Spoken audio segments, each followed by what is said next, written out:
Hello and welcome to the Sacramento Environmental Justice Collaborative Governance Committee's July 2023 meeting. Um, my name is Moise. I'll be facilitating this conversation. Pretty casual format today.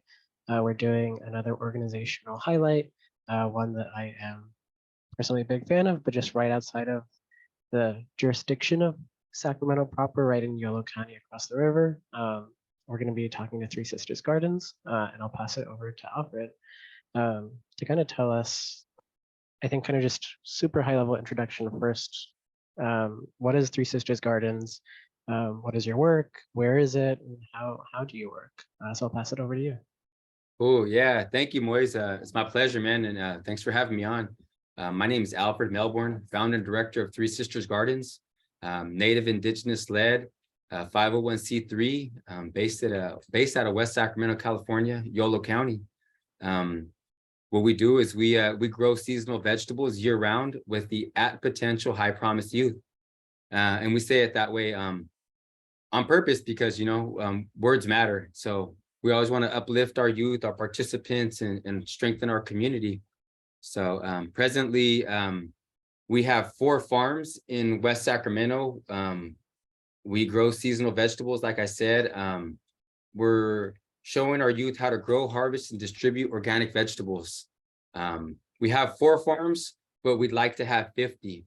Building a resiliency, a sustainable food system. Right now, a lot of people don't know, but Broderick Bright in West Sacramento is designated a food desert by the USDA. So we have to do our part to help provide education and food if we can. Awesome. And how long has Three Sisters Gardens, I guess, been around, or like how did you come to be? Yeah, good question. So Three Sisters Gardens was founded in 2018, right in Broderick on 4th and C Street. I was, wow, to be perfectly honest, man, I was kind of fresh out of incarceration, working a job where I thought, if I knew more, I would be worth more. And it was just really not a really healthy situation for me. So I got to talking to one of my elders who actually stayed next to our original farm. And he's like, hey, man, look, we got this space. We can, you can do something here. And so just got to looking around and connecting with the land, and we cleaned out the lot. And since 2018, we've been expanding ever since, growing in capacity and trying to really assist our community. So yeah, 2018 is when we got our start. We formed our 501c3 and really got to moving since then. I didn't know y'all were that young of an organization. So did you start out with the one farm, and then how's the like growth changed over the years? Yeah, that's a good question too, man. It's that hustle mentality, So yeah, we started just in 2018 with one small guerrilla garden. I'm sure a lot of the audience that you guys have knows what a guerrilla garden is. If not, look it up and make one. Yeah, and so every year since then, we pretty much expanded and gained a field. We were a little bit slowed down during the COVID-19 and the fires right prior to that. But ever resilient, connected with the land, and we have a mission and a vision, to support our community. So yeah, we have one farm right there on 4th and C, the one that you guys are able to see right now, behind me on 5th and C. And then right down the way, kind of nearby, I'll say, I'm trying to picture it right here looking at this, but they're all very centrally located, the 4 farms. And then a lot of folks don't know, but we're also partnering up with Planting Justice to open the old Sacramento City Tree Nursery. So that's worth looking into. The City of Trees actually used to grow their own trees, and then they stopped. They started subcontracting out, and now they're back on with this big green plan. We're supposed to reopen the City Tree Nursery, but I'm not ashamed to let your audience know that it's been really politicized. We're kind of at a standstill right now. We're paying money for permits and to get the infrastructure started, so we can have water and electricity there. And, I hope that we'll see it within the next 5 years, you guys. But maybe you guys know some folks out there, ask some questions, and let's push this project along and really get some movement. Come on.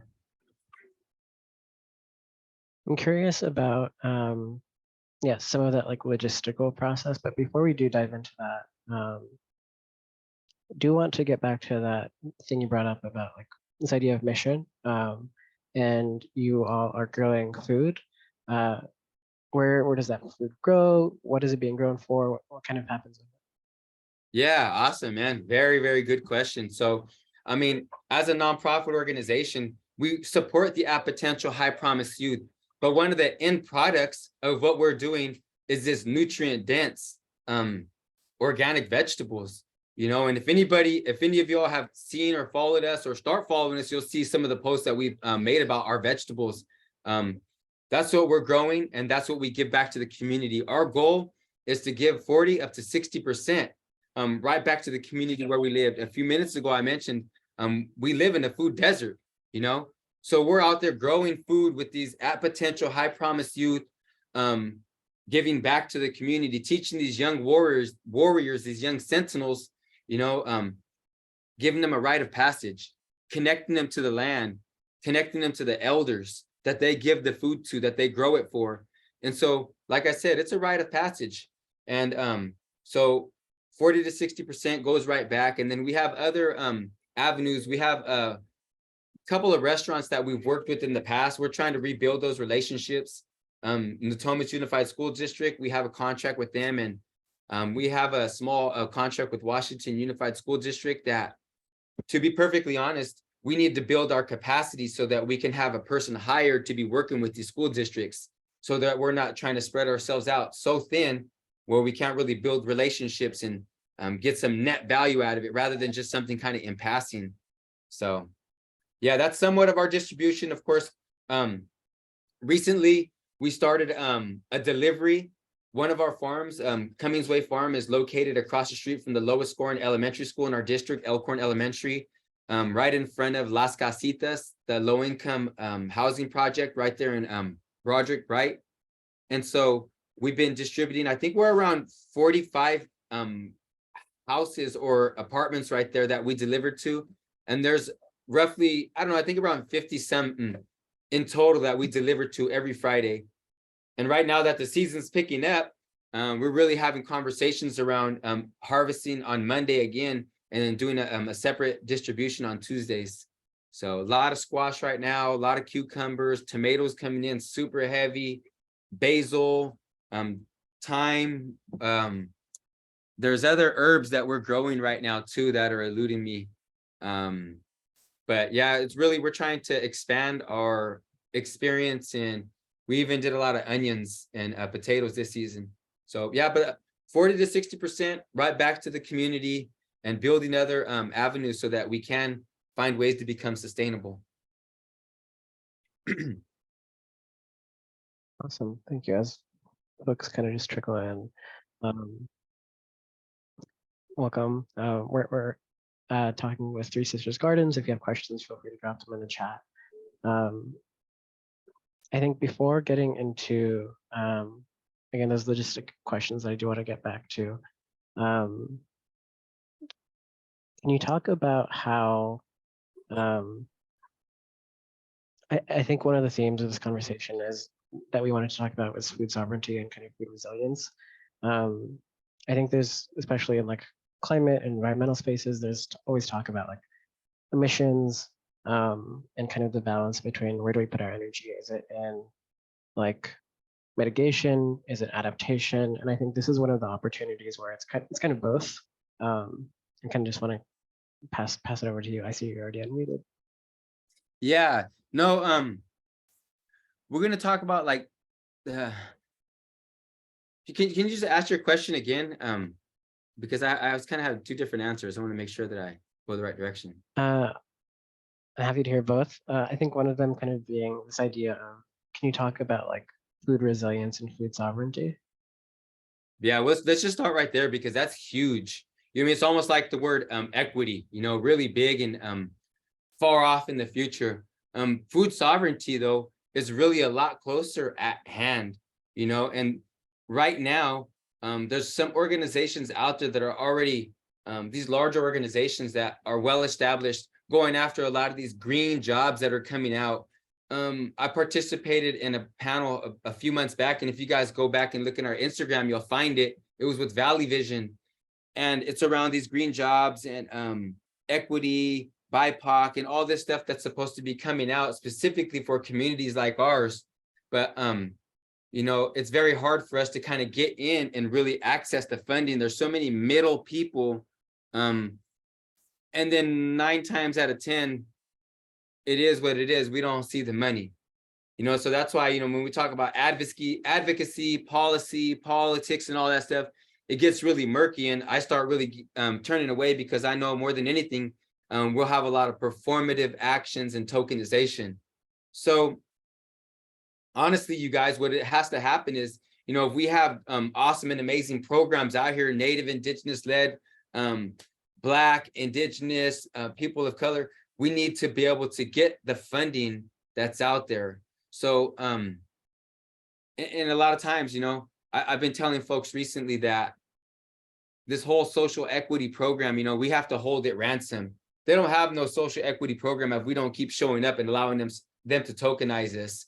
We need to show up organized with a plan, and then us organized show up, we come and we take the whole pie, we decide how we want to spend it and use the funding, hire who we want, the professionals to do the jobs for us, not let them trickle out the money to this little organization, that little organization, this one, and the next thing you know, we don't really have enough to actually buy the land and own stuff, right?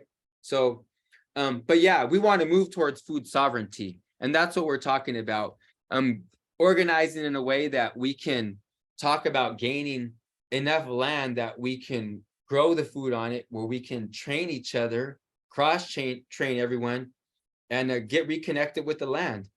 What you guys are seeing behind me is just one model, one little piece, one spoke in this hub that we're creating, because we don't think that we can grow enough food to feed everyone. We're not crazy like that. We're crazy in other ways, but not like that.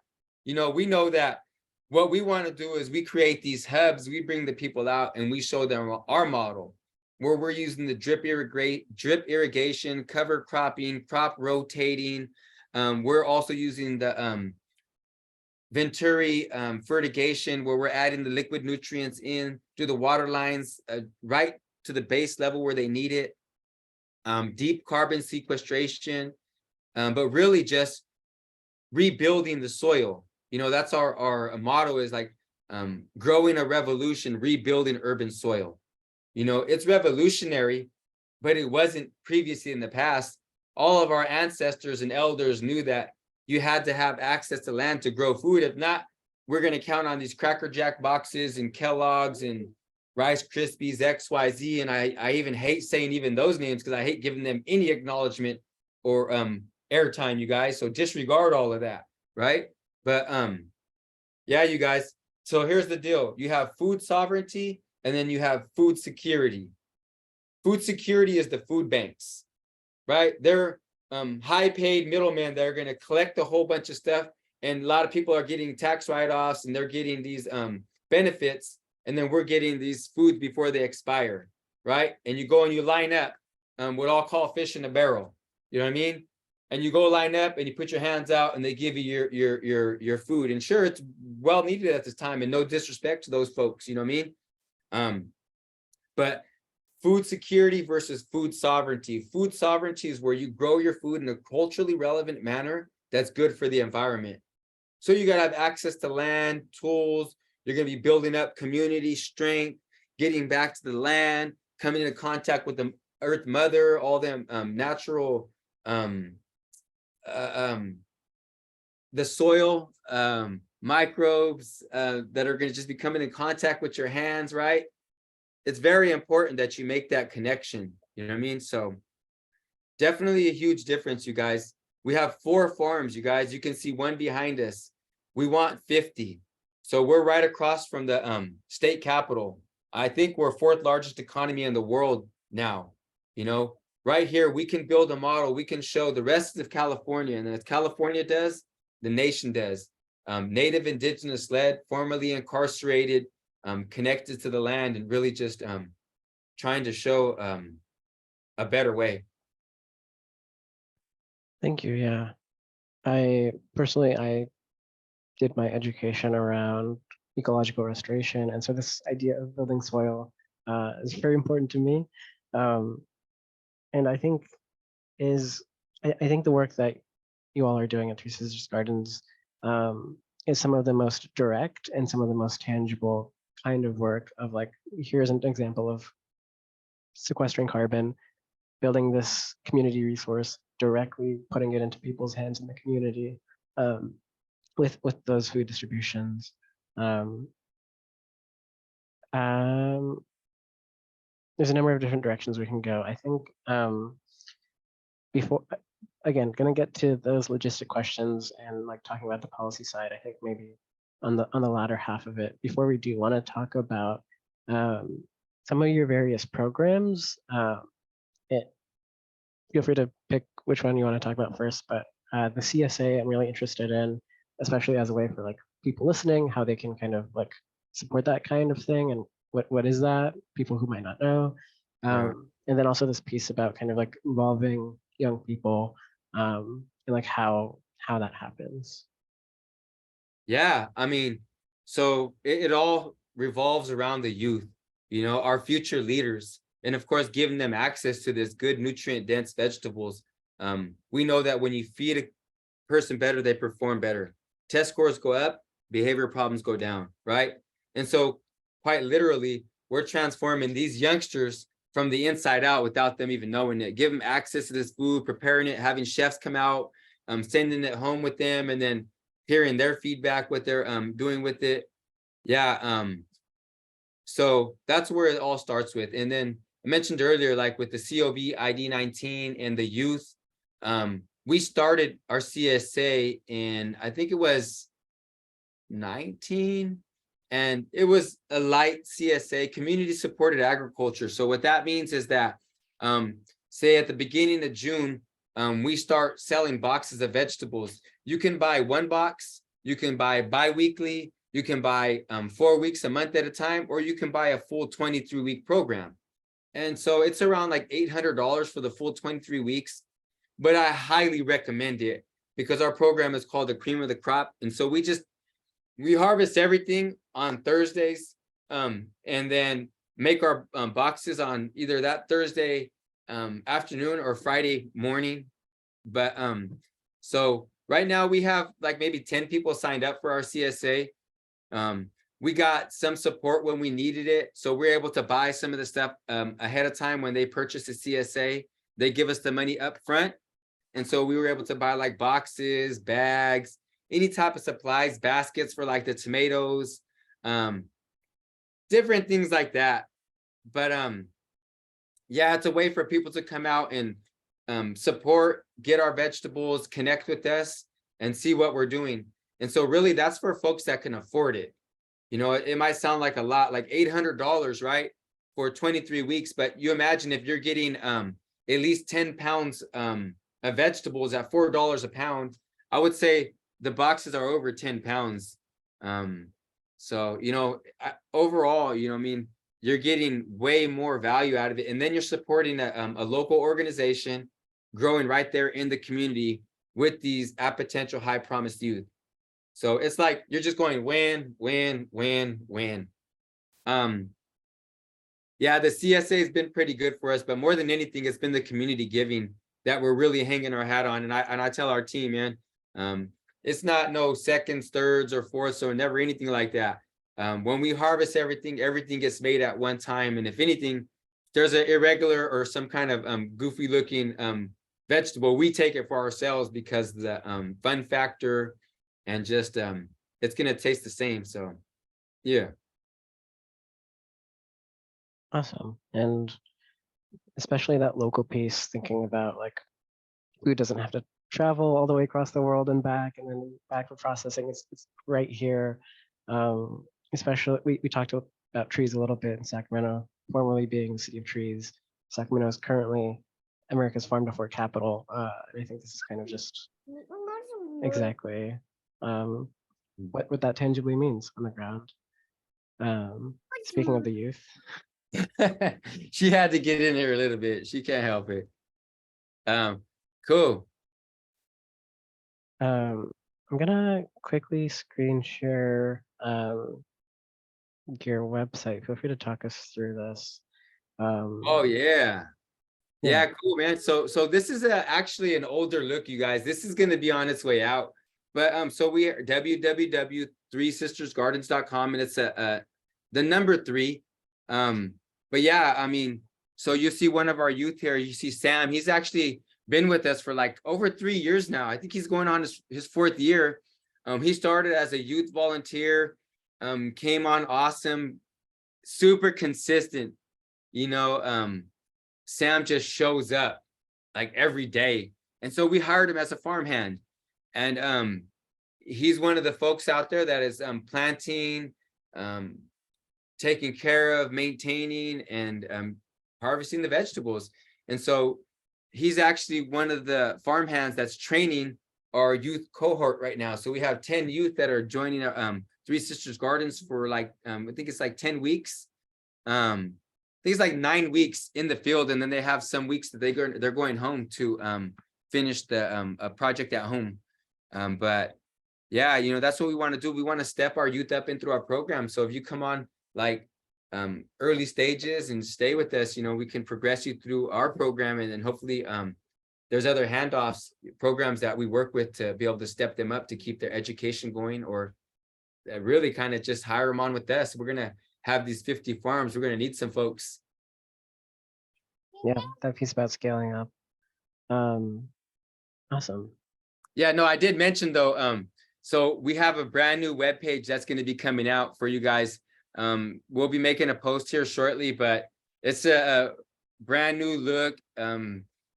We got some of our stuff's going to be more easily manageable to access, and then our store is going to be going, and you guys can kind of see one of my shirts I got going here, and some of the stuff we're working on, different designs for see if you can see that. It's kind of fading in and out because of the thing here, but nevertheless, you know, we're always trying to create something and give folks a better look at what we're doing. So new webpage coming out soon, you guys will see that posted. Okay. Awesome. Do you want to talk about any events or anything else, or do we want to dive into like those logistic kind of policy questions? Oh no, we could do a shout out on some events. This what was it, June 13th past, we had our Indigifest, and it went really well. It wasn't so hot. Boom, thank you, man. And so it was an amazing event. As you guys could see, you know, we had Aztec dancers, Jag Areola, Mr. Lewis, bunch of sponsors and supporters. So honestly, you guys, it really comes down to, it's more than just lettuce out here growing in the field. And we're taking these other turns that are going in different directions, where we're going to have to decide as an organization, as a grassroots organization, where we want to go, maybe even politically. But we have these events to bring the people out. Our whole goal is to offer free events, right? So this was a concert that our 3rd annual, I think we did, this is our 3rd one here. It was our 2nd annual as Indigifest, but it's a concert series, you know, where we bring out Native, Indigenous, BIPOC folks, and then we have a lot of resources so that we can educate our community. Maybe folks don't know, Broderick, Bright, West Sacramento, they had a gang injunction for over 10 years, over criminalizing our youth, mainly Native, Indigenous, people of color, you know, establishing a school to prison pipeline, right? And so I know that we need to give our people something to come out for, to bring them out of hiding, so to speak. So these events right here are all free. We always highlight, Native, Indigenous knowledge and wisdom, what we're doing at the farms. And we hold space for our elders, women and children, making sure that when folks come out, you know, they all have an amazing experience. I mean, for anybody that's watching right now and those that are watching later, just look at this flyer that we put out, you guys. Look at the work that goes into some of this, you know, and that All Nations Indigenous Fest logo in the center, that's something that we created just for this event, and that'll remain. You know, we're just constantly building around it and adapting, modifying, you know, just like all of us, you know, constantly changing and growing. You know, we'll change around it, but see, a celebration of all nations coming together through art, music, food, culture, resources, and more. A very, very important thing that I would like to point out about this flyer in particularly is right there in the center that you guys can look at. It says a calling. So this year's theme was a calling out of all those people that are like-minded and vision-orientated to come to a table so that we can get to know each other, so that we can start having these conversations. I see climate plan behind you, and when I start to think about the climate, man, we need a louder calling to bring all of us together, to sit down, to really decide what we can do to be the difference. We don't need other people coming and holding our hand and guiding us and holding the purse. There's those of us that are on the ground, those of you that are listening to this, that are outside the reaches of some of these mainstream things that aren't resonating with us. You know what I mean? So the calling needs to go out loud. You guys talk to your family, talk to your friends. We need to get more engaged around this. The climate catastrophe is real. It's heating up. We need to start protecting each other now. I don't mind if I sound like that crazy person on the hill, you know what I mean, yelling, you know, that's what has to be done. That's what has to be done. So it's a calling, you guys. We need to heed it and come together. You guys hear me at Three Sisters Gardens. You guys have Moise, and there's many other organizers and activists and people out there. We need to come together and formulate our plan. So yeah, that's this event. And however, if you want to talk about some policy and dare I say politics, I'm game. Yeah, I think before we do, I think just the last piece there that I wanted to touch on, or you just comment, is I think this idea of like land not just as like a resource that's producing for us, but also space for people to convene. Personally, I've come out to some of your events. I've spoken, done a workshop here and there. Also like kind of events that convene people.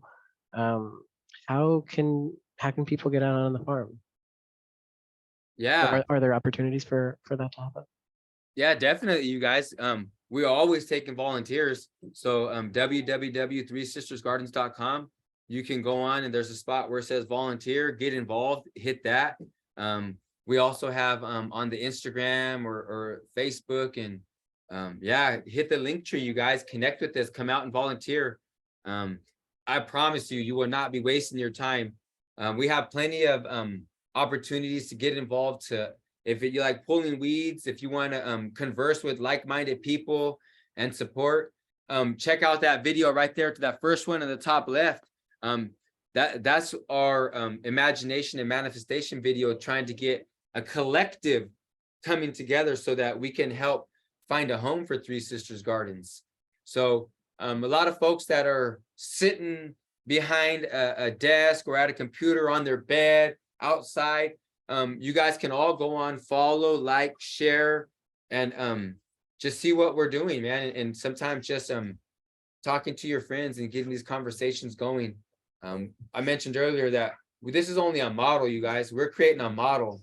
So learn our model. We're not selling it to you. Come out and volunteer with us, eat with us, sweat with us, you know what I mean? And if not, you know what I mean, take inspiration from us and build something like this wherever you're at. Because I know that some of you guys may not even be around us, but you know, we need to start working together here and everywhere across Turtle Island and all of Mother Earth. So that's my calling out to you all. Thank you.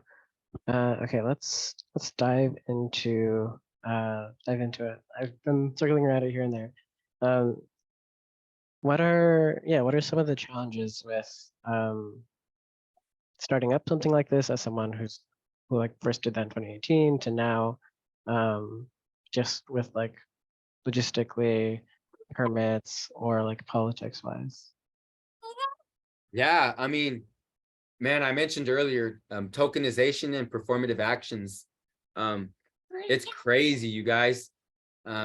We're doing a great job out here. We're doing most everything we possibly can and not even getting the support for it. But we do this and we're going to keep doing it day in, day out because it's the right thing. But there's a lot of roadblocks, you guys. It seems almost as if that those in stakeholders, seats of power, you know, they just want to get you to the next step to keep you needy. You know what I mean? Well, we want full empowerment. First Nations, Fort Peck, Assiniboine Sioux, giving it up for Nishinan, Miwok, Maidu, Patwin, always right where you guys see behind me, where we live, the First Nations that held it down since time immemorial, you know, but getting access to the land is paramount, so where we can really be empowered. You know, we don't need tokenization. We don't need to be on a cereal box or you know what I mean, anything else. You know, we just want the resources to be able to build our programs out, to be able to support each other, to keep our nose above water. You know, for a lot of the folks that are out there listening that are somewhat familiar with the politics, you know what I mean? It's just another shit show. You know what I mean? I apologize. I don't mean to be cursing. You know what I mean? I want to keep it totally respectful, you know, because I know that a lot of people are going to be watching this. But I mean, it is what it is, you guys. We need to call these folks out. We need to use our voice. Each and every one of us. I mentioned, I'll show you guys something here real quick so you guys can get a little idea of what I'm talking about. So if you guys see my shirt right here, right? This is something that I made personally. And there's a native inside this target. In the back of the shirt, let's see if I can show you all real quick. This one says we are farmers, right? But other one says we are leaders. And we know when we make these bold comments and statements, knowing who we are with certainty, that we put targets on our back. We become targets. But when we know we're targets, we're going to be moving differently.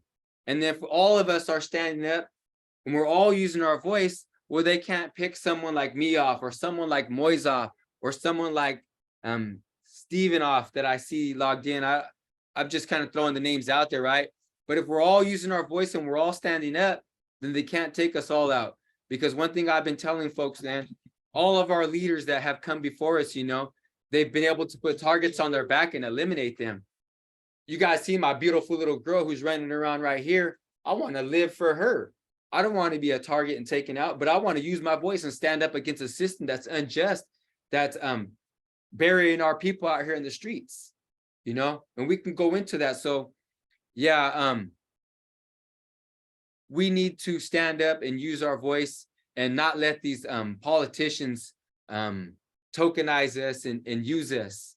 You know, one thing that I've learned, and I spent over 18 years of incarceration, and I learned politics in a place where, you know what I mean, it was tough and there's a lot more stakes on the line, you know, but those folks in there had a lot more integrity than these politicians out here.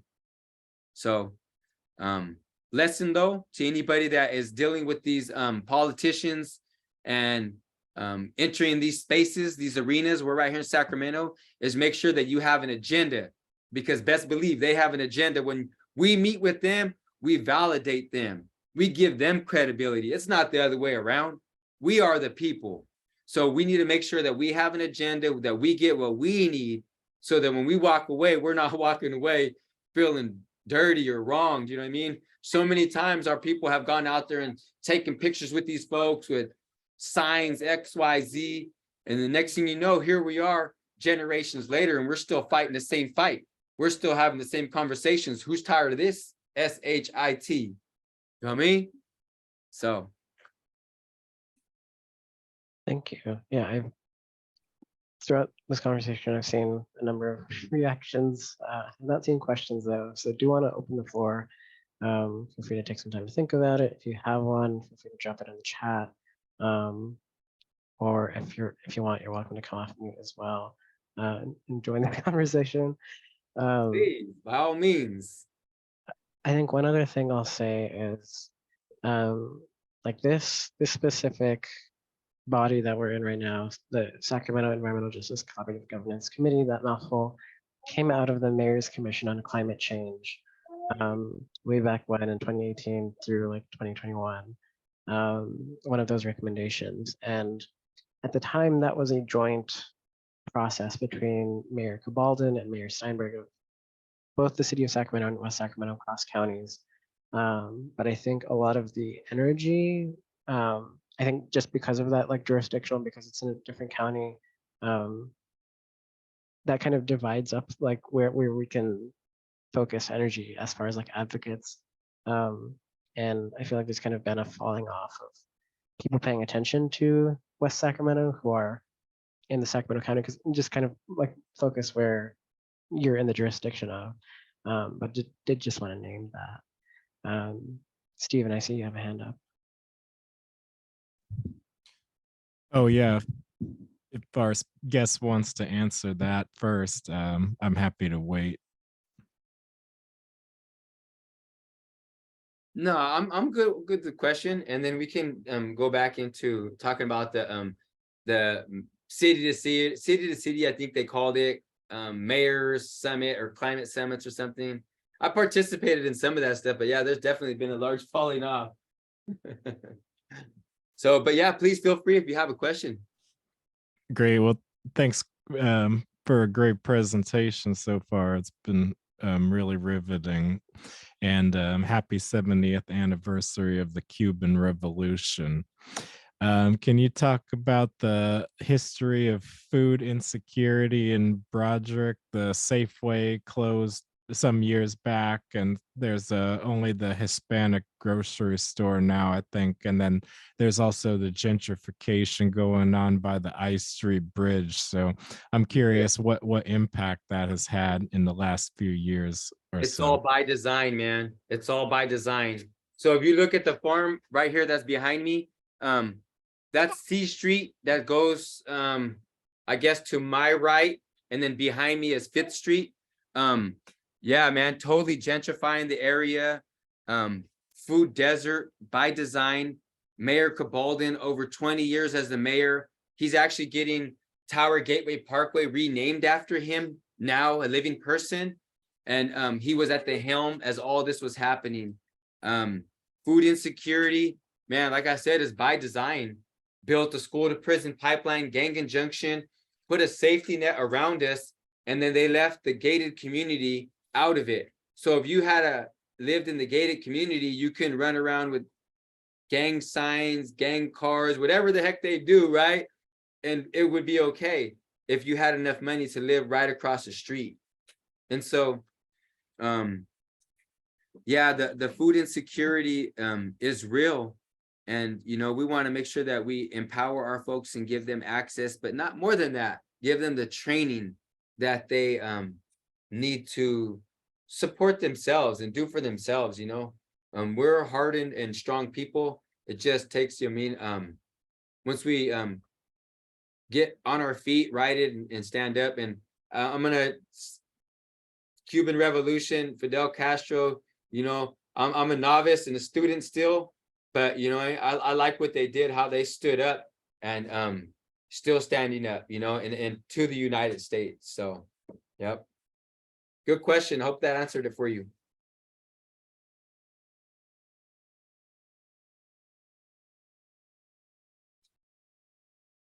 Uh-oh. Not frozen. Oh, are you good? Yeah, I think it's all good. Okay, cool. Yeah, other questions anyone has? Hey, how you doing? I'll jump in. I do have a question. Yeah, Alfred, great work out there. I actually lived in West Sacramento. I saw right there in Bright, Oak Street.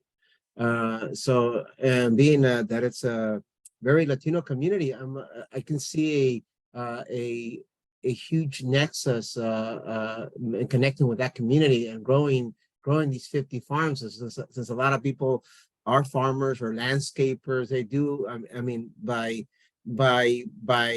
our background, you know, we're all indigenous to these Americas. We just happen to be mestizos that we come from Mexico. So I can see a great possibility there. So I just wanted to see if that's something that's you're thinking about or brewing in your thoughts, or you need more Latinos to get involved in the community. Just you know, what are your thoughts on that? Man, it's called growing a revolution, you know what I mean? Rebuilding urban soil. And it's at a grassroots level, you know? So yeah, we need more raza. We need folks to come out. I mentioned earlier a gang conjunction for like 10 years, you know? That's kind of like that whack-a-mole, you know? People stick their head out, boom, you get whacked. People stick their head out, you get whacked. Now we're sticking our head out cautiously and poking out, and someone like myself just coming out unapologetically, you know, and taking a stand.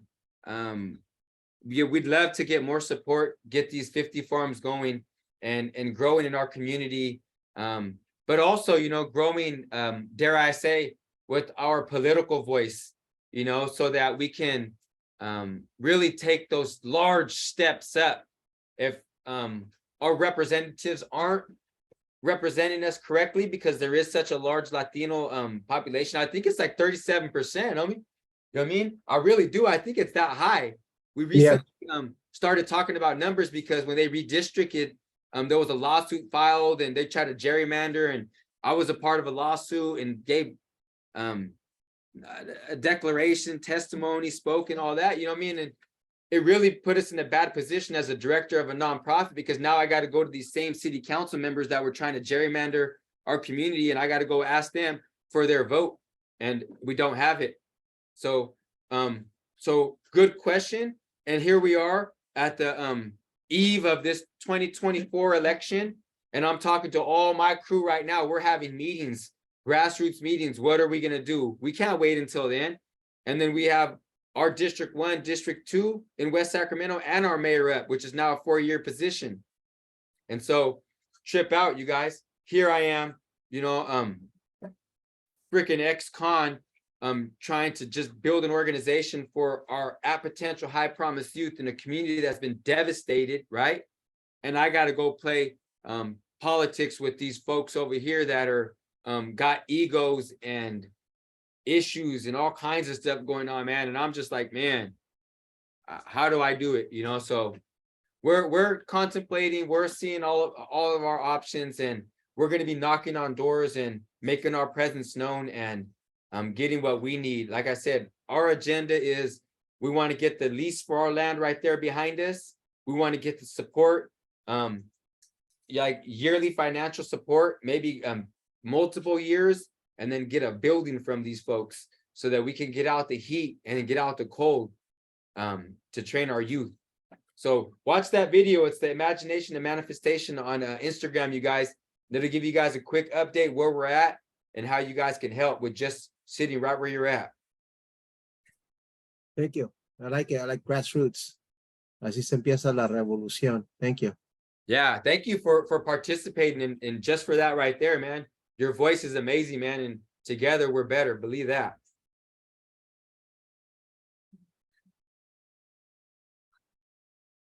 Thank you. Yeah, other questions. I saw someone pop off, and then there's little musical chairs in the Zoom chat going there. But yeah, feel free to jump in with a question or drop one in the chat if you want. One thing I'm curious about, having started in 2018, and so kind of like really growing in 2019, wondering how, if, like we've talked about a few times, COVID-19 impacted your operations or like that piece on food insecurity. Yeah, man, definitely. Right before the COVID-19, we had those fires. You remember? I think it was the Paradise Fire. And man, where you guys see this picture behind me, it was all cloudy. I mean, literally, you guys, if you guys go back, I know that we and other people have this short-term memory loss where we just tuck it away like it never happened. But there was ashes on our plants, like literally like layers of ashes on there, you guys. and we were out there breathing that stuff. We had to get the N95s right before this whole thing hit. And then when this global pandemic hit, we have a youth program. So we had like 3-4 people maybe working with us at that time. I think it was 3 and 4 that was kind of somewhat consistent volunteers. And then we had to send all our youth home. Err on the side of caution, man. We don't know what's going on. Shoot, you know what I mean? I might think I'm tough, man, but I didn't know. I was a little scared too, you know? So we sent all our kids home, erring on the side of caution, and a skeleton crew. We had 3-4 people working these fields. Like, this is one field. And so we had to shut down some beds. Some stuff just had to go. Like, we just had to compost. We couldn't keep up with some stuff. But fortunately, since then, you know, we've learned a lot of lessons. Our team capacity has grown. We've actually hired people, which is amazing. You know, feels like I such a huge relief to have people hired that are there every day doing the job, you know, and that is nothing a testament to our hustle mentality, our dogged determination, and just not taking no for an answer. So, you know, it's that true grit that, you mean, down in the mud, you know, when we put our minds to something, you know, and it's that good, you know, we just stick to it. But global pandemic, you know, fires, social unrest, do you know what I mean? Man, it's crazy, you guys, but we have a resiliency. And that's not just no person of color. No, that's just human beings, man. Our willingness and ability to survive. So testament to that. And for the elders, women, and children, you know, prophecy, we ain't gonna stop. Awesome. Any final questions anyone has? Again, feel free to drop in the chat if you want me to read it out for you. Alfred, any final thoughts on the advocacy piece? I know I've seen you at county board meetings. I've seen you at city council meetings. And you know, I come in like this, Moise. I come in, you guys don't see it, but there's a lightsaber there when I walk into those rooms, man. Empowered. There's some last words that I might have to you guys. Empower yourselves, man. Crown yourselves, right? I don't know how many people are on here, even if there's 2, 3, 4, or 5, it don't matter, right? If there's 2 of us together, we're a movement. 3 of us together, we're a riot, we're a gang, right? But we're not thinking with muscles and might and what we can knock over or tear down. We're thinking with our hearts, with our brains and our spirits, you guys. So where they try to beat us every day out there in the streets with batons, mace, helicopters, dogs, boats, bikes, XYZ, you guys, man, we now know better, man. We're going to do better, right? We're going to put our brains together, come together as one, decide how we're going to move, because one fish alone will be eaten by the shark, but a school of fish moving as one chase the shark, you guys. I'm confident, 100% confident, when we put our minds together and we move as one, man, I tell everybody this, all day long, we show up for shit. We show up for stuff we don't even know why. We just keep showing up. When we show up one time for the same reason, we're going to change everything. Now, behind me, there's the state capitol, right? Surround that building and hold it hostage until we get what we need. But what do we need, you guys? That's why we sit down and we talk about it. We come together as a whole, so that when we come together as a whole, they're all talking about our pie over there. We all take our own pie and we come and we talk amongst ourselves and how we're going to divide it, what we're going to do for ourselves. 100% goes to us. We don't need them to hold it for us, take care of it for us, tell us how we could spend it, make interest off of us, and keep justifying their jobs 1,000 times over. No, you guys, let's organize. Let's come together, right? Like Malcolm X says, right? Your vote is like a bullet, right? Come together, use all your votes. Let's get together, man. And I'm even saying this reluctantly because I don't really care too much for this system. I'll keep it real, you guys. First Nations, man, they ain't never did my people right. How many treaties did they honor and they keep? That's how many, you guys. See that big 0, right? So, but while we can, while we must, we use what we can. And if we have to, we use it against them. What we do have is the power of people. So I'm telling people, when we show up one time for the same thing, we change it all. This is going to be like a chain letter, you guys. Contact your friends. Let people know 2024 is coming. We are the difference. It's not about might. It's not about strength. It's not about war. It's about compassion. It's about feeling. It's about rematriating the land and giving it back to the mothers, to the grandmothers, right? That's how I feel about it. So I truly appreciate you guys for allowing me to say a few words. Please, if you guys want to join us, 3sistersgardens.com. We're on Instagram, Facebook, TikTok, MySpace, all that stuff, you guys. Check us out. Join this growing revolution. And if you guys are somewhere else, man, just pick up what we're doing and follow the model. If you have any questions, man, please, you're going to come to me or one of our folks, and we're going to try to take care of you right away. We're not, none of this is proprietary. We don't own none of this. This is for everybody. So thank you, Moise, Steven, Rafa, the other folks that joined on, and all you folks out there listening, man. All power to the people. Awesome. Thank you so much. I think I'll maybe add some closing words on, I think, this idea of building things together, building things across regions, across arbitrary distant lines, or, you know, across the river, I think is kind of how we build that power. And I've said it before, this space specifically is not an advocacy space.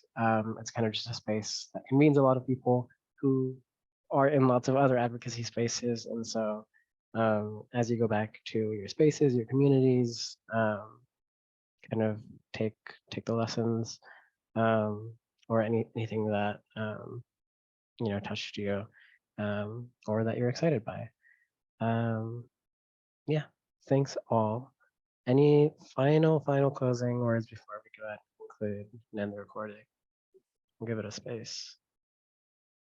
Now, I just want to say thanks to the First Nations and Nisenan, Miwok, Maidu, Patwin people for hosting us, and always want to acknowledge them, and for any of you guys out there to find out where you live and acknowledge those First Nations people that have been taking care of the land since time immemorial.